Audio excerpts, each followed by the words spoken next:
নমস্কাৰ, আপোনালোকে চাই আছে অসম সংবাদ 24 ঘণ্টা। আজি আমি অসম সংবাদ 24 ঘণ্টায় আহি উপস্থিত হৈছোঁ শোণিতপুৰ জিলাৰ অন্তৰ্গত ঢেকিয়াজুলি বিধানসভা সমষ্টি এলেকাৰ পাণবাৰী চাহ বাগিচাত নতুনকৈ নিৰ্মাণ কৰা শিৱ মন্দিৰ প্ৰাংগণত। আৰু আমি দেখুৱাই আছোঁ সামগ্ৰিক পৰিৱেশ। এয়া হৈছে শোণিতপুৰ জিলাৰ অন্তৰ্গত পাণবাৰী চাহ বাগিচাত নতুনকৈ নিৰ্মাণ কৰা যি শ্ৰী শ্ৰী শিৱ মন্দিৰ, এই শিৱ মন্দিৰৰ পৰিৱেশ। আৰু এই শিৱ মন্দিৰৰ আজি আনুষ্ঠানিকভাৱে প্ৰাণ প্ৰতিষ্ঠা কৰা হ'ব আৰু অসমৰ মহামহিম ৰাজ্যপাল উপস্থিত থাকি এই মন্দিৰৰ প্ৰাণ প্ৰতিষ্ঠা কৰিব। আৰু ইতিমধ্যে পূজা অৰ্চনা আৰম্ভ হৈছে পাণবাৰী চাহ বাগিচাত নতুনকৈ নিৰ্মাণ কৰা এই শিৱ মন্দিৰত। সঁচাই এক সুন্দৰ পৰিৱেশ, এক নান্দনিক পৰিৱেশ বিৰাজ কৰিছে পাণবাৰী চাহ বাগিচাত। আৰু এনেদৰেই পূজা অৰ্চনা ইতিমধ্যে আৰম্ভ হৈছে আৰু এই মন্দিৰৰ আজি প্ৰাণ প্ৰতিষ্ঠা কৰা হ'ব। আৰু ইয়াত উপস্থিত থাকিব অসমৰ মহামহিম ৰাজ্যপাল, আৰু ৰাজ্যপালৰ উপস্থিতিত এই শিৱ মন্দিৰৰ প্ৰাণ প্ৰতিষ্ঠা কৰা হ'ব পাণবাৰী চাহ বাগিচাত। আৰু অসম চৰকাৰৰ কেবিনেট মন্ত্ৰী অশোক সিংহলৰ তৎপৰতাত আৰু তেখেতৰ নেতৃত্বতে পাণবাৰী চাহ বাগিচাত নিৰ্মাণ কৰা হৈছে এই শ্ৰী শ্ৰী শিৱ মন্দিৰ। আৰু শিৱ মন্দিৰৰ আজি আনুষ্ঠানিকভাৱে প্ৰাণ প্ৰতিষ্ঠা কৰা হ'ব। আৰু এয়া হিন্দু বৌদ্ধিক ক্ষেত্ৰ হিচাপে নামাকৰণ কৰা হৈছে এই ঠাইখিনিৰ। আৰু হিন্দু বৌদ্ধিক ক্ষেত্ৰতে নিৰ্মাণ কৰা হৈছে এই শিৱ মন্দিৰ। আৰু শিৱ মন্দিৰৰ আজি আনুষ্ঠানিকভাৱে প্ৰাণ প্ৰতিষ্ঠা কৰা হ'ব। আৰু ইয়াতে আছে এগৰাকী সমাজকৰ্মী ৰাতুল কুমাৰ নাথ। আমি তেখেতৰ পৰাও এই চেগতে কিছু কথা জনাৰ চেষ্টা কৰিম। দাদা, আজি পাণবাৰী চাহ বাগিচাত নতুনকৈ নিৰ্মাণ কৰা শিৱ মন্দিৰৰ প্ৰাণ প্ৰতিষ্ঠা কৰা হ'ব, কি ক'ব? খুবেই আনন্দিত আমি। আৰু এইটো এটা যিটো প্ৰস্তুতি লৈছে আমাৰ স্থানীয় বিধায়ক তথা অসম চৰকাৰৰ মন্ত্ৰী অশোক সিংহল ডাঙৰীয়াই, আমি যথেষ্ট আনন্দিত হৈছোঁ। আৰু আমাৰ এই অঞ্চলটোত এটা শিৱ মন্দিৰ তেখেতে প্ৰতিষ্ঠা কৰিছে, এটা হিন্দু বৈদিক ক্ষেত্ৰ এখনৰ ইয়াত সৃষ্টি কৰিলে। গতিকে সেইফালৰ পৰা অকল এই অঞ্চলেই নহয়, সমগ্ৰ ঢেকিয়াজুলি বৰচলাবাসী অঞ্চলৰ ৰাইজ কৃতজ্ঞ। গতিকে আজি ইয়াৰ প্ৰাণ প্ৰতিষ্ঠা হ'ব। আৰু 12 বাজিত আমাৰ অসমৰ মাননীয় গৱৰ্ণৰ ডাঙৰীয়াই, ৰাজ্যপাল ডাঙৰীয়াই আহি আছে। তেখেতে আহি এই অভিষেক আৰম্ভ কৰিব আৰু ৰাইজৰ কাৰণে প্ৰাণ প্ৰতিষ্ঠা কৰি মন্দিৰটি মুকলি কৰি দিব। ধন্যবাদ। অনুভৱ কেনেকুৱা আজি? আচলতে অনুভৱ খুব ভাল, কিয়নো এই ঐতিহাসিক যি মন্দিৰভাগ, এই মন্দিৰভাগ আচলতে আন্তঃগাঁথনি জয়ী হৈ যোৱাৰ নিচিনা হৈছিলে। কিন্তু এই সমষ্টিৰ সন্মানীয় বিধায়ক তথা অসম চৰকাৰৰ কেবিনেট মন্ত্ৰী অশোক সিংহল ডাঙৰীয়াই এই মন্দিৰভাগৰ দায়িত্ব লৈ খুব সুন্দৰভাৱে গঢ়ি তুলিছে। তাৰ বাবে তেখেত নিশ্চয় ধন্যবাদ আৰু কৃতজ্ঞতাৰ পাত্ৰ। আৰু অকল মন্দিৰভাগেই নহয়, ইয়াৰ চৌপাশৰ যি বাউণ্ডৰী, এই বাউণ্ডৰীও সুন্দৰভাৱে গঢ়ি তুলিছে। কাৰণ অনবৰত নহ'লে জীৱ জন্তু বা কিবা বনৰীয়া জীৱ জন্তু আদিও আহিব পাৰে, গতিকে সেইটো প্ৰটেকশ্যন এটা হৈছে। আৰু আজি অসমৰ সকলোৰে শ্ৰদ্ধাৰ স্বনামধন্য আমাৰ মহামহিম ৰাজ্যপাল ডাঙৰীয়া ইয়াত আহিব, তেখেতে প্ৰাণ প্ৰতিষ্ঠা কৰিব। আৰু প্ৰাণ প্ৰতিষ্ঠা কৰাৰ পিছত ৰাইজৰ কাৰণে মন্দিৰভাগ মুকলি হ'ব। আৰু এই মন্দিৰভাগে এই অঞ্চলৰ লগতে সমগ্ৰ অসমবাসীৰ বাবে আমাৰ এটা গৌৰৱৰ স্থান, আমাৰ পবিত্ৰ স্থান হিচাপে পৰিগণিত হ'ব বুলি অনুভৱ কৰিছোঁ। আৰু এই ক্ষণটো, আজিৰ ক্ষণটো এটা ঐতিহাসিক ক্ষণ হিচাপে মনত থাকিব। হয়, আজি এক ঐতিহাসিক দিন বুলি আজি সকলোৱে বিবেচিত কৰিছে, কিয়নো এই পাণবাৰী চাহ বাগিচাত নতুনকৈ নিৰ্মাণ কৰা হৈছে এই শ্ৰী শ্ৰী শিৱ মন্দিৰ।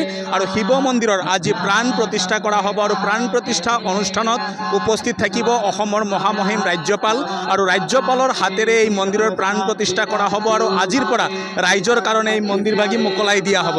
আৰু আমি দেখুৱাই আছোঁ সামগ্ৰিক পৰিৱেশ। ইতিমধ্যে পূজা অৰ্চনা চলি আছে আৰু অসম চৰকাৰৰ কেবিনেট মন্ত্ৰী অশোক সিংহলো ইয়াত উপস্থিত আছে। আৰু তেখেতৰ প্ৰচেষ্টাতে পাণবাৰী চাহ বাগিচাত নিৰ্মাণ কৰা হৈছে এই শ্ৰী শ্ৰী শিৱ মন্দিৰ। আৰু শিৱ মন্দিৰৰ আজি আনুষ্ঠানিকভাৱে প্ৰাণ প্ৰতিষ্ঠা কৰা হ'ব। আৰু তাৰ কাৰণে ইতিমধ্যে বৌদ্ধিক কাম কাজ আৰম্ভ হৈছে।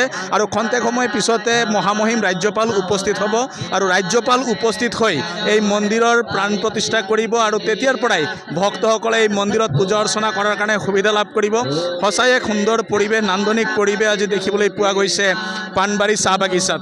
আৰু ইয়াত আৰু এগৰাকী বাইদেউ আছে, আমি তেখেতৰ পৰাও কিছু কথা জনাৰ চেষ্টা কৰিম। অনুভৱ কেনেকুৱা আজি? নমস্কাৰ অনুভৱ মানে ইমান সুখী হৈছোঁ আমি ক'বই জাগা নাই যিহেতু আমাৰ আজি ঢেকীয়াজুলি সমষ্টিৰ অশোক সিংঘল ডাঙৰীয়া দেৱৰ নেতৃত্বত আমি যে ইমান ডাঙৰ ধৰ্ম যে পালন কৰিব বা ধৰ্মৰ যুগটো চাব পাই আমি বহুত মানে সুখী কাৰণ আজিৰ পৰা বহুত বছৰ আগৰ পৰাতো কংগ্ৰেছ চৰকাৰ আছিলে কিন্তু আমি এইবিলাক ধৰ্মশাস্ত্ৰৰ কথাটো আমি কোনোদিন দেখি পোৱা নাছিলোঁ আজি যিহেতু বিজেপি চৰকাৰৰ নেতৃত্বত আমাৰ মুখ্যমন্ত্ৰী হেমন্ত বিশ্ব শৰ্মা ডাঙৰীয়াৰ নেতৃত্বত আমি যে আজি এই চাহ জনজাতিৰ বাগানৰ এৰিয়াত ইমান ডাঙৰ আজি হিন্দু ধৰ্মৰ সংস্কৃতি পালন কৰি পেলাই আজি ইমান এটা ডাঙৰ পানবাৰী এৰিয়াত মন্দিৰ উত্থাপন হৈছে আমি আজি ইয়াত আহি পেলাই ধৰ্ম চাই পেলাই আমি ইমান যে সুখী ক'ব জাগা নাই যিহেতু আমি বিজেপি চৰকাৰ জিন্দাবাদ হয় ইতিমধ্যে শুনিলে আজি সকলোৱে উৎফুল্লিত হৈ পৰিছে কিয়নো আজি যিহেতু ৰাজ্যপালৰ উপস্থিতিত এই মন্দিৰৰ প্ৰাণ প্ৰতিষ্ঠা কৰা হ'ব আৰু খন্তেক সময় পিছতে এই মন্দিৰৰ প্ৰাণ প্ৰতিষ্ঠা হ'ব আৰু সঁচাই এক সুন্দৰ পৰিৱেশ নান্দনিক পৰিৱেশ দেখিবলৈ পোৱা গৈছে আৰু বিভিন্ন প্ৰান্তৰ পৰা ভক্তপ্ৰাণ ৰাইজ আহিছে আৰু ইতিমধ্যে আৰু এগৰাকী ভক্ত আছে আমি তেখেতৰ পৰাও কিছু কথা জনাৰ চেষ্টা কৰিম কি ক'ব আজিৰ দিনটোত আজি এটা এটা পবিত্ৰ দিন আজি 8 ফেব্ৰুৱাৰী আজি আমাৰ হিন্দু বৈদিক ক্ষেত্ৰত আমাৰ মন্ত্ৰী মহোদয় তথা ঢেকীয়াজুলি সমষ্টিৰ জনপ্ৰিয় বিধায়ক অশোক সিংঘল দেৱৰ তৎপৰতাত এই মন্দিৰ ভাগি আজি প্ৰাণ প্ৰতিষ্ঠা হ'বলৈ গৈ আছে আৰু তেখেতে মন্ত্ৰী মহোদয়ে ৰাজ্যপালকো নিমন্ত্ৰণ জনাইছে আৰু কাশী বিশ্বনাথৰ মেইন পুৰোহিতকো নিমন্ত্ৰণ জনাইছে আৰু আমি ঢেকীয়াজুলি সমষ্টিৰ লগতে শোণিতপুৰ জিলাৰ মাজবাট অঞ্চল বা ৰৌতা অঞ্চলৰ বা গুৱাহাটীৰ অন্যান্য বিশিষ্ট ব্যক্তিসকলেও আমাৰ আজি এই অনুষ্ঠানত উপস্থিত থাকিব আৰু সমূহ ভক্তপ্ৰাণ ৰাইজক আমি একত্ৰিত হৈ আজিৰ এই অনুষ্ঠানত সেৱা আগবঢ়াই প্ৰসাদ গ্ৰহণ কৰিবলৈ আমাৰ মন্ত্ৰী মহোদয়ৰ হৈ সকলোকে অনুৰোধ জনাইছোঁ হয় ইতিমধ্যে শুনিলে সকলো ভক্তপ্ৰাণ লোক আহক আৰু ইয়াত সেৱা অৰ্চনা কৰক বিশ্বশান্তিৰ কামনা কৰক তাৰে কামনা কৰিছে আৰু সঁচাই এক সুন্দৰ পৰিৱেশৰ মাজেৰে এই মন্দিৰৰ প্ৰাণ প্ৰতিষ্ঠাৰ কাম আৰম্ভ হৈছে আৰু বৌদ্ধিক কাম কাজ আৰম্ভ হৈছে খন্তেক সময় পিছতে ৰাজ্যপালে এই মন্দিৰৰ প্ৰাণ প্ৰতিষ্ঠা কৰিব সঁচাই এক সুন্দৰ পৰিৱেশ আজি দেখিবলৈ পোৱা গৈছে পানবাৰী চাহ বাগিচাত নতুনকৈ নিৰ্মাণ কৰা এই শ্ৰী শ্ৰী শিৱ মন্দিৰ চৌহদত আৰু শ্ৰী শ্ৰী শিৱ মন্দিৰৰ যিহেতু আজি আনুষ্ঠানিকভাৱে প্ৰাণ প্ৰতিষ্ঠা কৰা হ'ব আৰু তাৰে প্ৰস্তুতি প্ৰায় সম্পূৰ্ণ হৈছে আৰু এগৰাকী লোক আছে কি ক'ব আজিৰ দিনটোত আজি বহুত আমাৰ হৰ্ষ উল্লাসৰ দিন আজি বহু প্ৰতীক্ষিত আমাৰ শিৱ মন্দিৰৰ আজি প্ৰাণ প্ৰতিষ্ঠা অনুষ্ঠান আমি বহুতে ফূৰ্তিত আছোঁ বহুত হৰ্ষ উল্লাসত আছোঁ আজি ভক্তিময় পৰিৱেশ বহুত ৰাইজ আহি একতা হৈছে এতিয়া আৰু খন্তেক পিছতে আপোনাৰ অসমৰ মাননীয় ৰাজ্যপাল ইয়াত প্ৰকল্পটোত আহি উপস্থিত হ'ব হয় ইতিমধ্যে শুনিলে খন্তেক সময় পিছতে ৰাজ্যপালে ইয়াত আহি পেলাই এই মন্দিৰৰ প্ৰাণ প্ৰতিষ্ঠা কৰিব সঁচাই এক সুন্দৰ পৰিৱেশ নান্দনিক পৰিৱেশ আজি পানবাৰী চাহ বাগিচাৰ এই হিন্দু বৌদ্ধিক ক্ষেত্ৰত আৰু হিন্দু বৌদ্ধিক ক্ষেত্ৰত নিৰ্মাণ কৰা শিৱ মন্দিৰ প্ৰাংগণত আৰু আমি দেখুৱালোঁ সামগ্ৰিক পৰিৱেশ সকলোৱে অসম সংবাদ 24 ঘণ্টা চাই থোৱাৰ কাৰণে মই প্ৰশান্ত বৈশ্যই পানবাৰী চাহ বাগিচাত নতুনকৈ নিৰ্মাণ কৰা শিৱ মন্দিৰ প্ৰাংগণৰ পৰাই সকলোলৈ ধৰ্মীয় অভিবাদন জ্ঞাপন কৰিছোঁ।